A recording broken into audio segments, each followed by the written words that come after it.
Commander Zek'tar stood before the holographic display in the bridge of the starship Bloodfang, his three eyes gleaming with predatory satisfaction.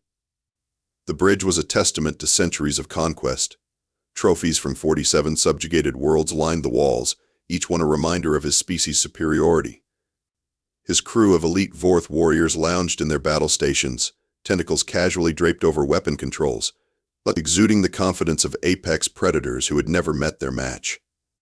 "Behold," Zek'tar announced, gesturing dramatically at the blue-green marble rotating slowly in the hologram, "our next conquest. Planet designation, Earth.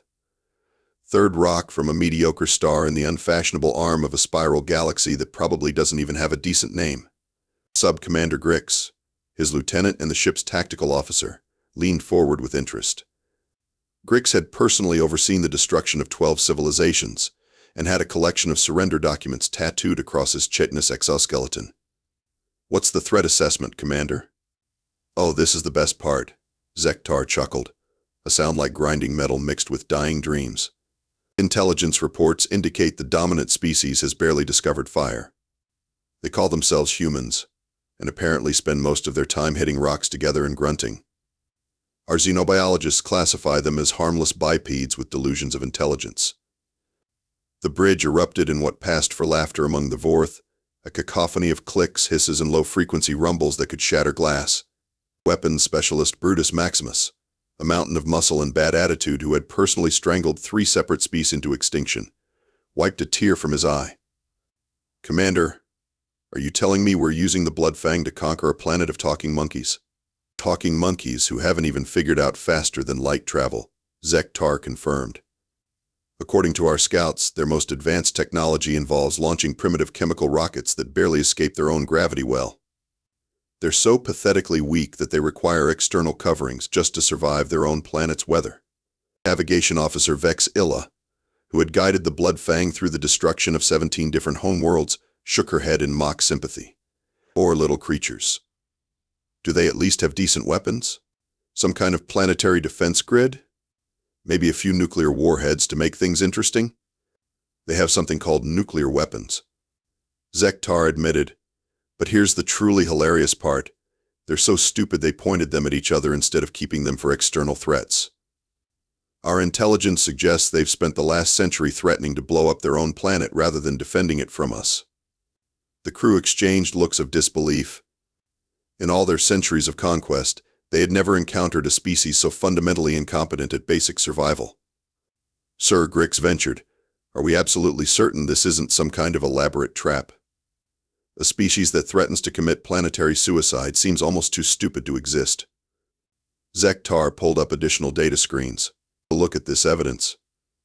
They voluntarily consume liquid that impairs their judgment for recreational purposes. They compete in activities where they deliberately try to injure each other while spectators cheer. And get this. They've created a global communication network that they primarily use to share pictures of small domesticated predators and argue about trivial matters." "Pictures of predators?" Brutus Maximus perked up with interest. "Tiny, harmless ones they keep as companions," Zek'tar clarified. "Apparently these cats have somehow convinced humans to provide them with food, shelter, and entertainment while contributing nothing to society except occasional dead rodents." The crew stared in stunned silence. Even by the standards of civilizations they had encountered, this level of dysfunction seemed impossible. "Commander," Vex Illa said slowly, "I've helped conquer 47 worlds and I've never heard of anything quite this pathetic." "Are we certain they're actually sentient?" "The Galactic Conquest Committee has classified them as technically sentient," Zek'tar replied. "Barely, but sentient enough that conquering them will look good on our record. Plus the planet has abundant resources and a surprisingly comfortable climate. Think of it as a working vacation." Zek'tar began pacing the bridge, already composing his victory speech in his head. "Gentlemen, this will be the easiest conquest in Vorth history. We'll hover over their largest population center, demand surrender, and they'll probably hand over the keys to their planet while apologizing for the inconvenience. I'm thinking we wrap this up before lunch and spend the afternoon sampling their local cuisine." "Do they even have decent food?" Brutus asked hopefully. According to our cultural analysis, they consume the flesh of domesticated animals, plant matter, and something called pizza, which appears to be circular bread covered in various substances. Primitive, but it might be passable. The crew murmured appreciatively. After decades of military rations and the occasional conquered species delicacies, the prospect of new flavors was almost as appealing as the conquest itself.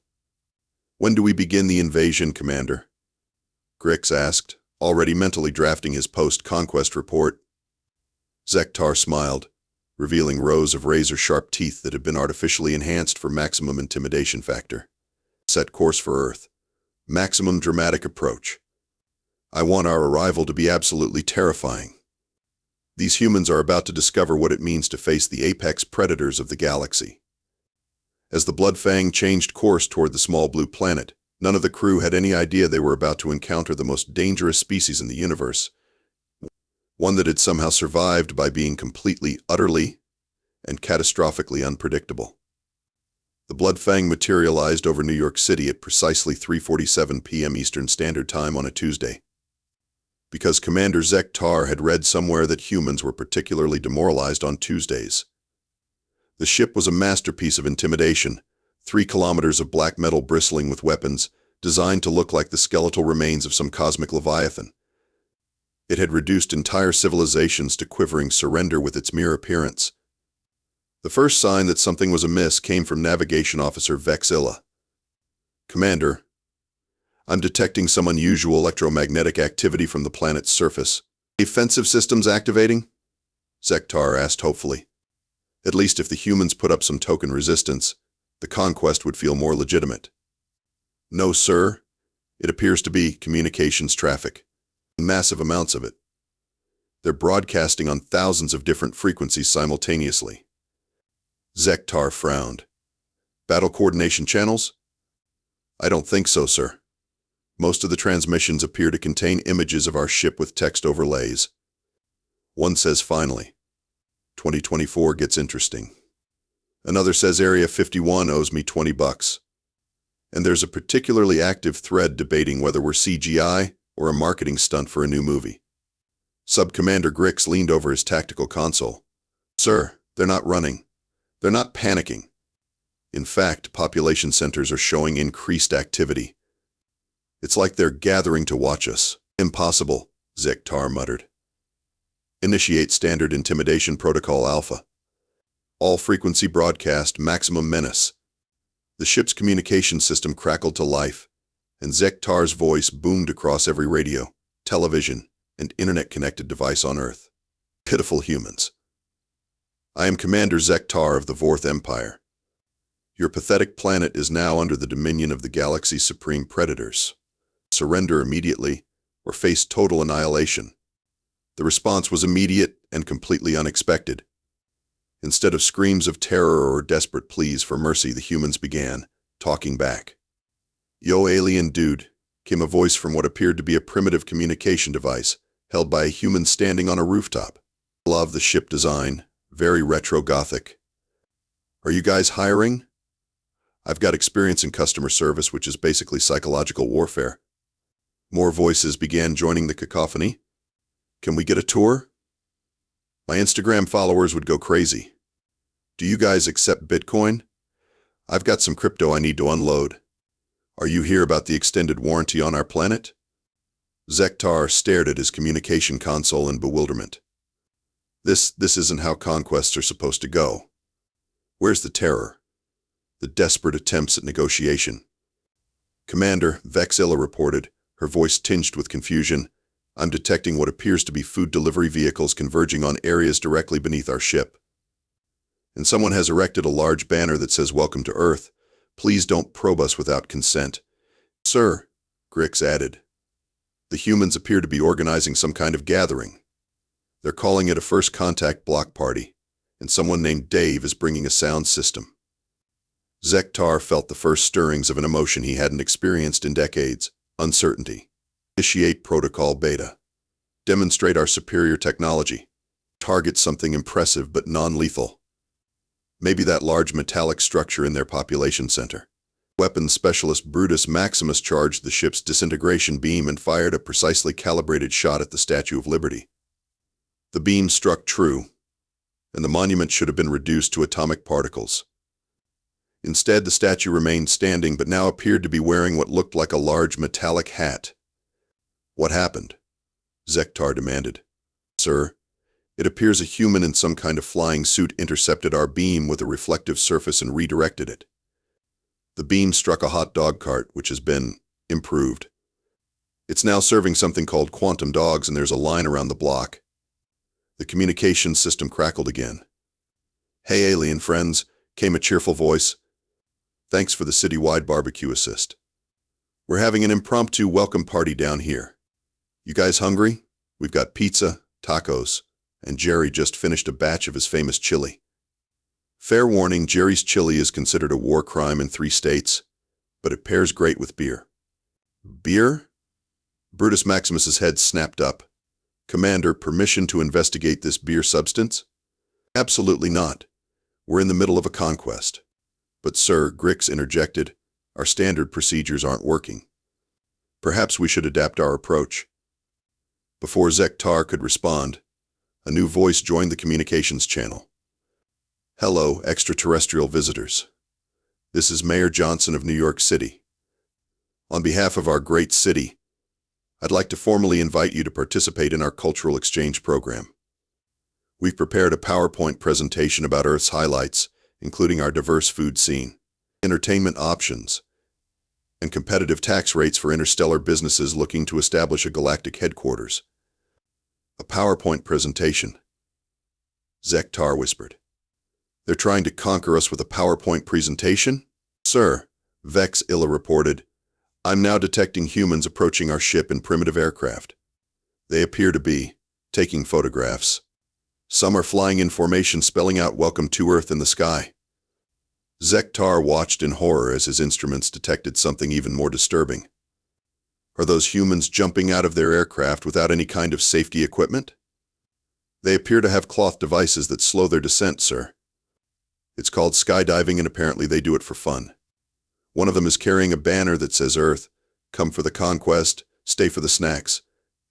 The communications channel exploded with activity as more humans joined the conversation. "Are you guys single? Asking for a friend? My mom wants to know if you're staying for dinner. Do you guys play video games? We've got a Dungeons and Dragons campaign that could use a few more players. Can you guys help us figure out what's wrong with our Wi-Fi? It's been acting up all week." Zek'tar slumped in his command chair, his 3 eyes staring blankly at the tactical display. In 47 conquests, he had never encountered anything like this. The humans were treating a full-scale alien invasion like a neighborhood barbecue. "Commander," Grix said quietly, "what are your orders?" Zek'tar looked at his crew, all of whom were staring at him with the same expression of complete bewilderment. I need to think. This is not covered in the Galactic Conquest Manual." Down on Earth, someone had started a live stream titled "Aliens Visit Earth," Day 1, which was rapidly approaching 10 million viewers. The comments section was filled with speculation about alien biology, requests for autographs, and at least 3 marriage proposals directed at the ship itself. The invasion of Earth was not going according to plan. 3 days into what was supposed to be the shortest conquest in galactic history, Commander Zek'tar found himself staring at a report that made him question everything he thought he knew about sapient species. His tactical team had been conducting psychological warfare assessments on the human population, and the results were disturbing. "Let me make sure I understand this correctly, Grix," Zek'tar said, rubbing his temples with 2 of his tentacles. "You're telling me that humans voluntarily leap from perfectly functional aircraft, thousands of feet above the ground, with nothing but a piece of fabric to prevent their death?" "Yes, sir," Sub-Commander Grix replied, his voice strained with the effort of trying to rationalize the impossible. "But it gets worse. They pay money to do this. Significant amounts of money. And they call it recreation." "Recreation," Zek'tar repeated slowly. "They find potential death recreational. There's more, sir. They also strap themselves to chairs that are launched at high speeds along metal tracks, specifically designed to simulate the experience of imminent death. They scream during the experience, but apparently the screaming indicates enjoyment rather than terror. Weapons specialist Brutus Maximus looked up from his own research station. "Commander, you're going to want to hear this. I've been analyzing their dietary habits, and I'm beginning to suspect these humans might actually be insane." "Explain." "They consume substances that cause them physical pain, sir. Deliberately. There's something called hot sauce that literally burns their mouth tissues, and they add it to food on purpose. Some of them compete to see who can tolerate the most pain-inducing substances. They have contests." "Sir." "Pain contests." Navigation Officer Vex Illa slowly turned from her console. "Sir, I've been monitoring their entertainment broadcasts, and I think I need to request a transfer to a different galaxy. The humans have created fictional scenarios for entertainment that include scenarios where they are attacked by creatures significantly larger and more dangerous than themselves. And somehow they always win through a combination of luck and what they call plot armor." "Plot armor?" "The inexplicable ability to survive situations that should result in certain death, sir. They've apparently convinced themselves that this is a real phenomenon." Zek'tar felt a headache building behind his primary eye. To continue with the psychological assessment. "I need to understand what we're dealing with." "Sir," Grix said, consulting his tablet, "perhaps it would be easier to show you. We've made contact with a representative human specimen. His name is Bob, and he works in something called middle management. I thought you might like to interview him personally." "Fine. Bring him up." 20 minutes later, Bob Henderson from accounting sat in the Bloodfang's interrogation chamber, looking around with the kind of casual interest most species reserved for mildly interesting museums. He was a perfectly average human, medium height, medium build, wearing what appeared to be a primitive textile covering and holding a steaming cup of liquid that smelled like burnt plant matter. "So," Bob said, taking a sip of his coffee, "this is pretty cool. Very industrial chic. Did you guys design this yourselves, or did you hire a decorator?" Zek'tar leaned forward menacingly, using his most intimidating posture. "Human, you stand before the most feared predators in the galaxy. Your species is about to be conquered. Does this not terrify you?" Bob considered this thoughtfully. "Well, I mean, it's definitely not great news. But honestly, after 40 years of performance reviews and quarterly projections, cosmic domination sounds kind of relaxing. Do you guys offer dental?" "Dental?" "That, teeth cleaning, cavity prevention. The works. My current plan doesn't cover much." Grix leaned over to whisper in Zek'tar's ear. "Sir, I researched this dental concept. Humans allow other humans to drill holes in their teeth to prevent decay. Voluntarily." "You let creatures drill holes in your body parts?" Zek'tar asked Bob. "Oh yeah, twice a year. It's not that bad once you get used to it. Actually, my dentist, Dr. Peterson, he's pretty cool. Shows me pictures of his kids while he's working." "You guys have kids?" "We reproduce through combat trials and genetic dominance assertions," Zek'tar replied automatically. "Ah, that sounds efficient. We just kind of wing it and hope for the best. Speaking of which, check this out." Bob pulled out his phone and started scrolling through photos. "This is my buddy Jake. Last weekend he decided to wrestle an alligator. For fun." The phone screen showed a human grappling with what was clearly a large predator in a swampy environment, while other humans stood around cheering and taking photos. "That creature could have killed him," Brutus observed. "Oh, definitely. That's what made it exciting. Jake's been doing stuff like this since college. Last month he jumped off a bridge with a bungee cord. A month before that, he went cave diving in underwater caverns. Guy's a legend." "Your friend regularly engages in potentially lethal activities for entertainment?" Grix asked. "Jake? Oh, he's not unusual. My cousin Mike races motorcycles, my neighbor Ted climbs mountains without safety equipment, and my coworker Janet goes swimming with sharks on vacation. She's got this great story about the time a great white decided to be curious about her snorkeling gear." Zek'tar stared at Bob in growing horror. "Your species actively seeks out dangerous situations?" "Well, not everyone. Some people prefer safer hobbies, like extreme sports or amateur chemistry. My wife makes soap as a hobby, which involves mixing caustic substances that can burn through skin. Very relaxing, she says. This is impossible, Vex Illa muttered. No species can be this self-destructive and still survive. Oh, we're survivors, Bob said cheerfully. We've been through ice ages, plagues, wars, and the invention of reality television. We're like cosmic cockroaches, but with better PR. Zek'tar tried a different approach. Humans, surely you must have some species-wide fears? Some instinctive terror responses? Bob thought about this. Well, most people are afraid of things like public speaking, running out of battery on their phones, or having to parallel park in front of other people. Oh, and spiders. Lots of people are afraid of spiders. Spiders? Nay, tiny predators, most of them harmless. But some people completely freak out over them. It's pretty funny, actually. My brother-in-law once destroyed half his garage trying to kill a spider that was probably smaller than his thumbnail. Let me understand this, Grix said slowly.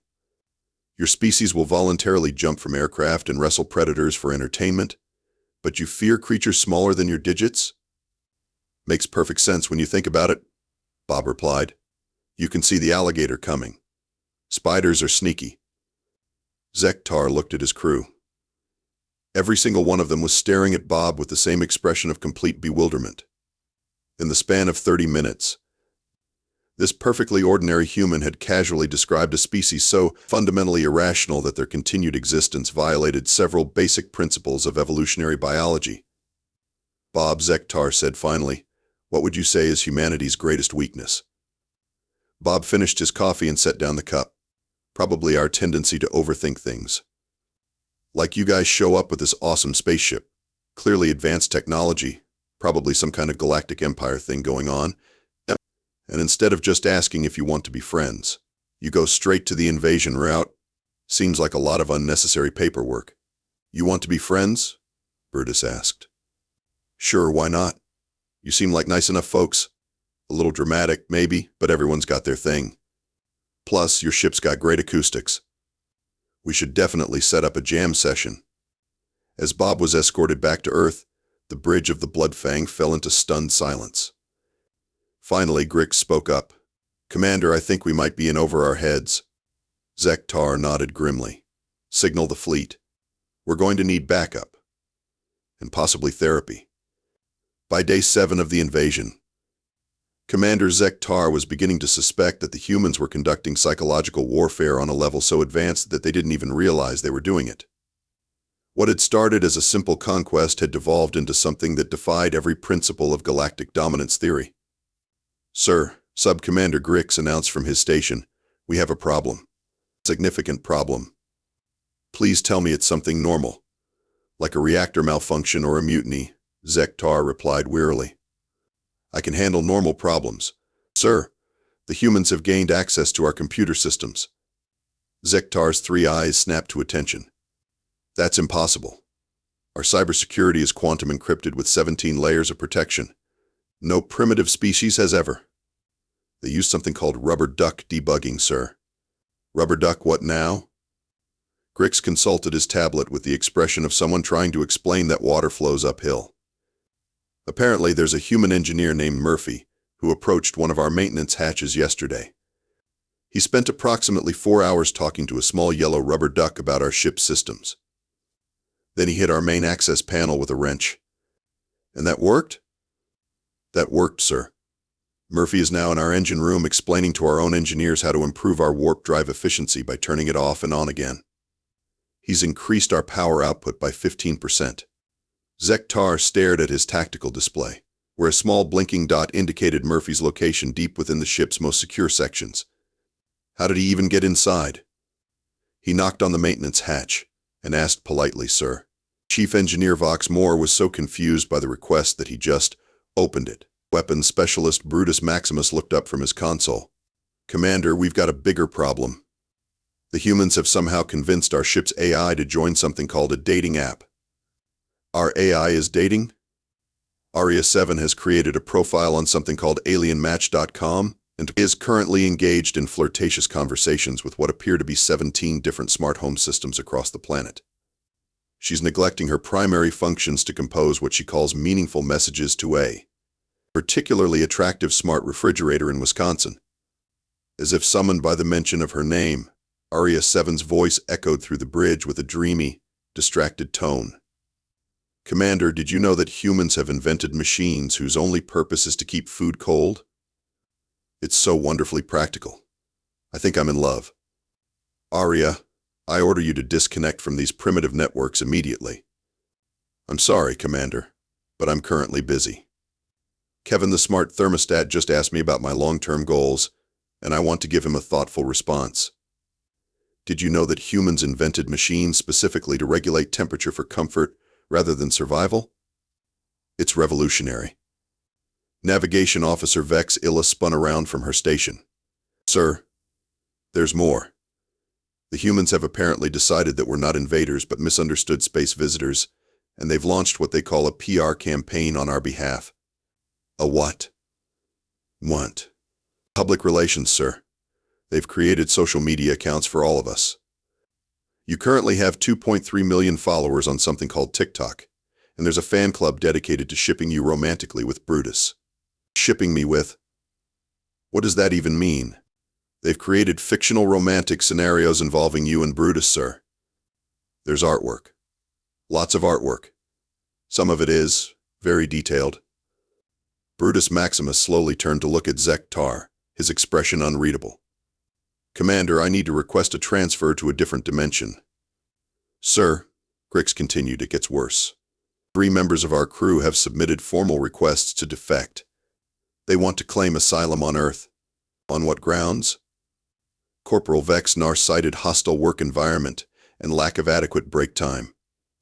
Sergeant Glixmoth mentioned something about wanting to pursue his passion for interpretive dance. And Communications Officer Trillax apparently wants to find himself through something called yoga and sustainable living. Zek'tar felt his sanity beginning to slip away like sand through tentacles. Grix, tell me we at least still have control of our weapons systems. About that, sir. The humans have somehow convinced our targeting computer that violence is counterproductive to positive intergalactic relationships. It's currently refusing to lock on to any Earth-based targets and has started suggesting we talk through our feelings instead.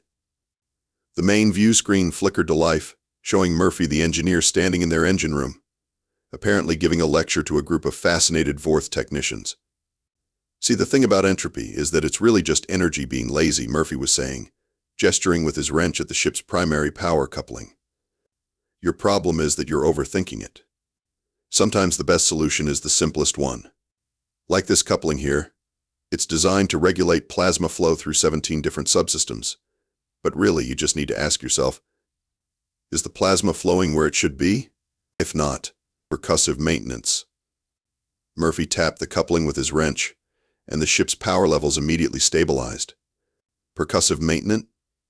Chief Engineer Vox Moore asked. Hit it until it works, Murphy explained. Works about 60% of the time every time.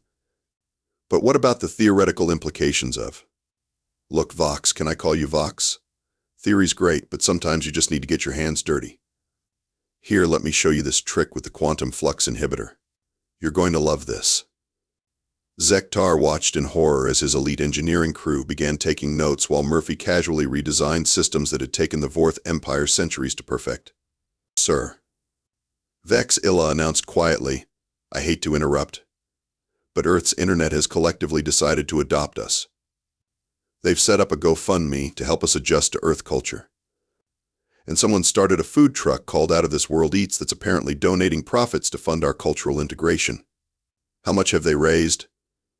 $47,000 and counting, sir. Also, someone named Janet from Wisconsin has invited the entire crew to her niece's wedding next month. She says we'd add a nice touch of diversity to the reception.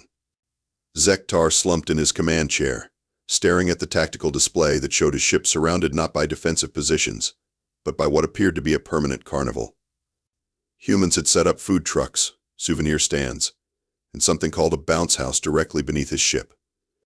Commander, Brutus said quietly, permission to speak freely? At this point, why not? Sir, I've been a warrior for 300 years. I've conquered civilizations, destroyed fleets, and struck fear into the hearts of 1,000 species. But these humans, they're not fighting back. They're not running away. And they're not surrendering. They're just being nice to us. It's the most terrifying thing I've ever encountered. Zek'tar nodded slowly. Agreed. Alert Galactic Command. Tell them we need immediate extraction. What should I tell them is the reason for our withdrawal, sir? Zek'tar looked at his crew, then at the view screen showing Murphy teaching Vorth engineers how to improve their own technology, then at the social media feeds showing millions of humans treating them like beloved celebrities. Tell them Earth is too dangerous for conquest. Recommend immediate classification as a hazardous mimetic warfare zone. And Grix? Yes, sir. Ask them if they have any openings in the Galactic Postal Service. I think I'm done with the conquest business.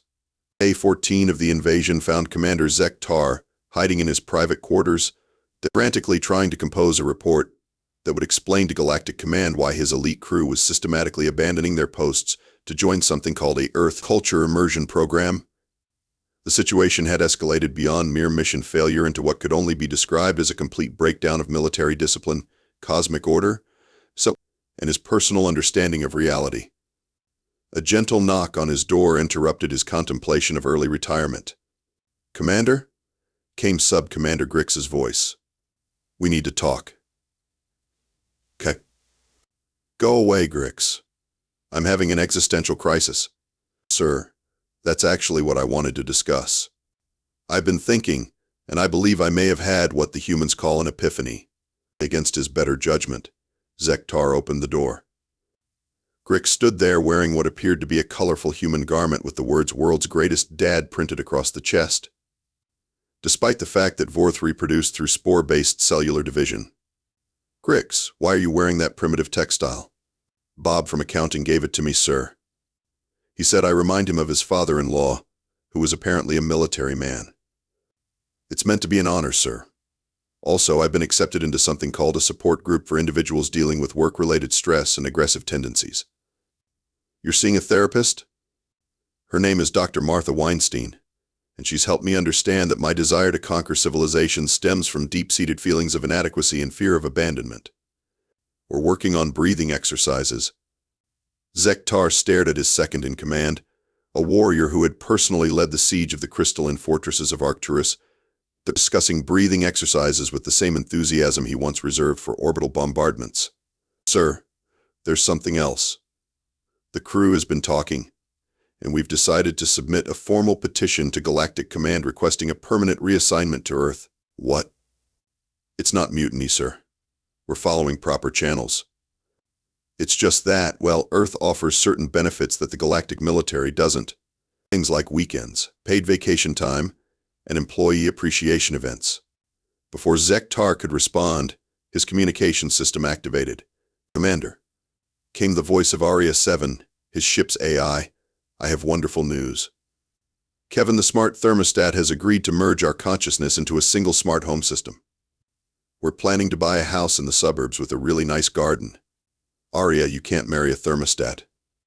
"Actually, sir, I've been researching human customs, and apparently I can. The state of Nevada has very progressive laws regarding non-traditional relationships. Kevin and I are planning a ceremony for next month. You're all invited." "Of course." "Kevin's bringing his extended family of smart appliances." A new voice crackled over the comm system. "Yo, Commander Z," came Murphy's cheerful greeting. "Hope you don't mind, but I've been showing your guys some Earth-style efficiency improvements. Your engine room is now running on something I like to call controlled chaos theory. Output's up 30%, and I've rigged up a coffee machine that runs on reactor coolant. Want to try some?" "Murphy, that sounds incredibly dangerous." "Nah, it's fine. I've been drinking it all week. Sure, I can now see slightly into the future and my hair glows in the dark, but the caffeine buzz is incredible. Your boy Vox Moore is addicted to the stuff." Through his window, Zek'tar could see the permanent festival that had sprung up around his ship. What had started as a curiosity had evolved into what humans apparently called a cultural exchange program. Food trucks surrounded the landing area, selling everything from alien fusion tacos to cosmic cotton candy. A stage had been erected where various crew members were apparently giving presentations about life in the galaxy. Sir Grix continued, "You might want to see this." He handed Zek'tar a tablet showing the ship's duty roster. We're down to 40% operational capacity. Brutus is teaching something called alien yoga in Central Park. 3 of our pilots are learning to drive human vehicles at something called NASCAR. And our entire communications division has been hired as consultants for a new reality TV show called Keeping Up with the Cosmos. Where's Navigation Officer Vexilla? She's completing her real estate license, sir. Apparently, she has a natural talent for matching clients with properties, and the humans have offered her a partnership in a firm specializing in luxury interplanetary relocations. A proximity alarm chimed, and Zek'tar checked his sensors. What's approaching the ship? That would be the news vans, sir. Apparently, we're scheduled for something called a live television interview with someone named Anderson Cooper. Also, there's a film crew here from Netflix who want to make what they call a documentary series about our authentic alien experience. They want to put us on television? The advance payment alone would cover our ship's maintenance costs for the next 5 years, sir. And that's just for the pilot episode. Zek'tar's personal communicator buzzed. The message was from his own mother on the Vorth homeworld. Zek'tar, dear. I saw you on the Earth News networks. You look thin. Are you eating enough? That nice human boy Murphy sent me his grandmother's recipe for something called chicken soup. I've adapted it for our physiology. When are you bringing some of these delightful humans home to meet the family? Even my mother is on their side now, Zek'tar muttered. Sir, there's one more thing, Grix said hesitantly. The humans have offered to make you an honorary citizen of New York City. The ceremony is tomorrow, and you get something called a key to the city and your own parking spot. A parking spot? In Manhattan, sir.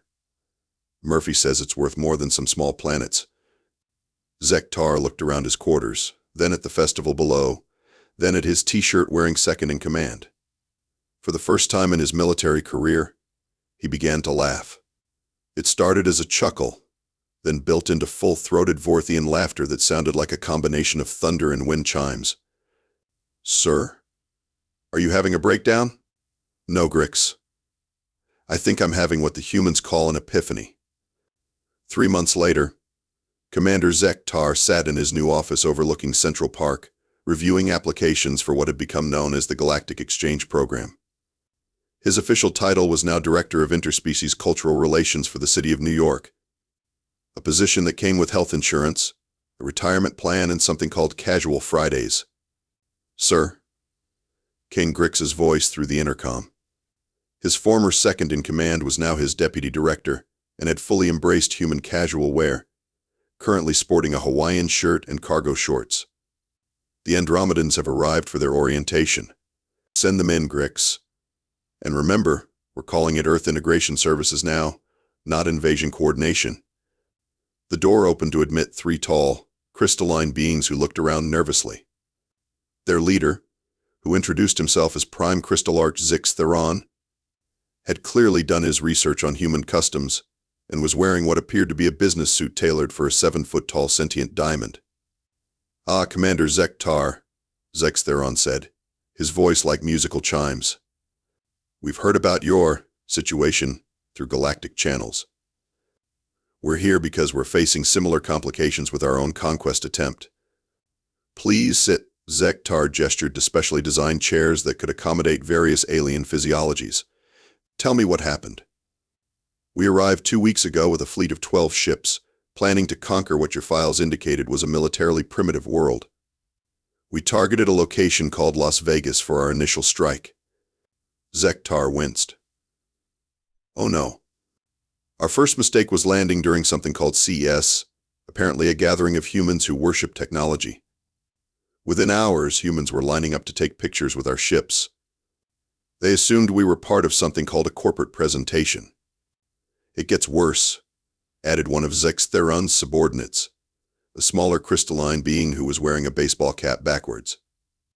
They offered us what they called partnership deals. We're now the official technology consultants for 17 different companies, and somehow we've agreed to appear in something called a Super Bowl commercial.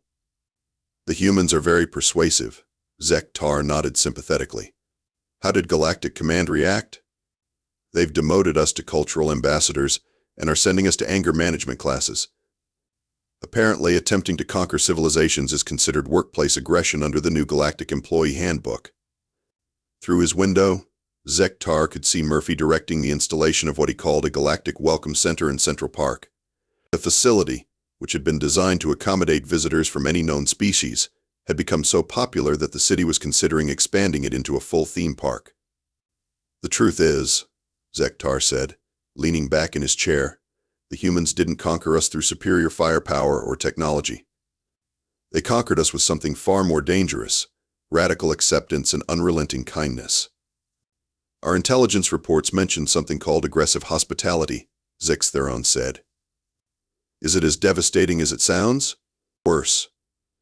They'll invite you to dinner, ask about your family, and before you know it, you're helping them move furniture and attending something called a block party." Grix stuck his head through the door. "Sir, your 2:00 is here. The delegation from the Rygal Empire."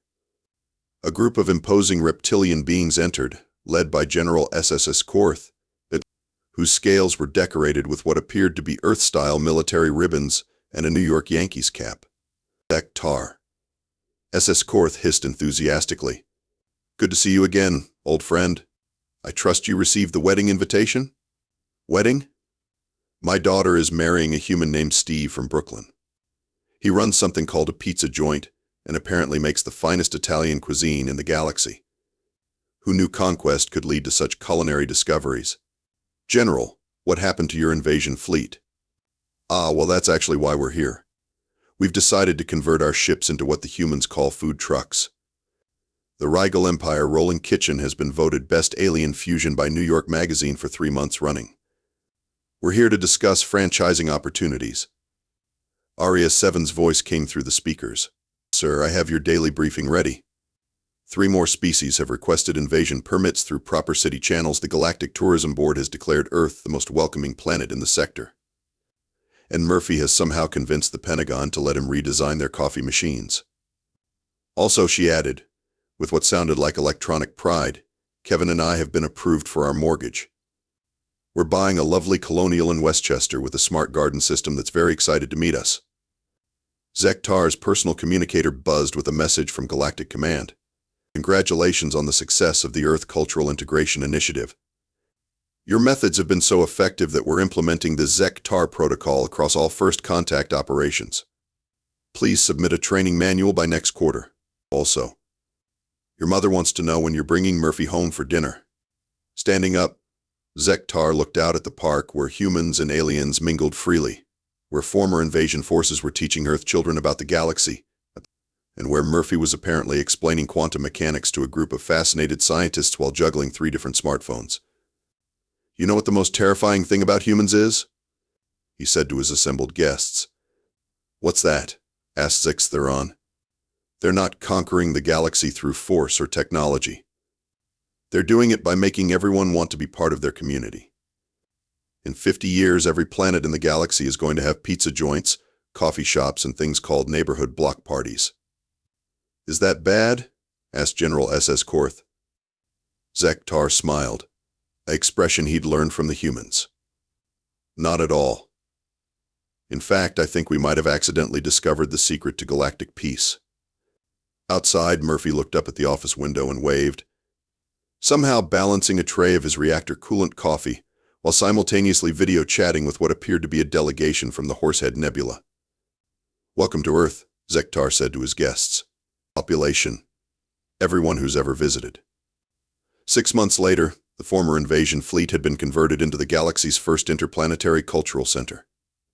Commander Zek'tar's mother had indeed visited Earth, fallen in love with Broadway musicals, and was now producing a show called Mamma Mia, the Galactic Edition. Murphy had been offered positions at NASA, MIT, and Starfleet Academy, which he'd apparently helped them establish, but chose instead to open a consulting firm called Controlled Chaos Solutions with the motto, "If it's not broken, we'll make it better anyway."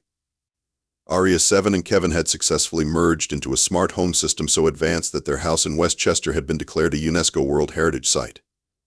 They were expecting their first smart car next spring. And the galactic military had officially changed its mission statement from conquest and domination to cultural exchange and community building. with mandatory courses in hospitality management and conflict resolution through potluck dinners. As Zek'tar often told new arrivals, we came to conquer Earth. Instead, Earth adopted us. The invasion was complete. Everyone was family now.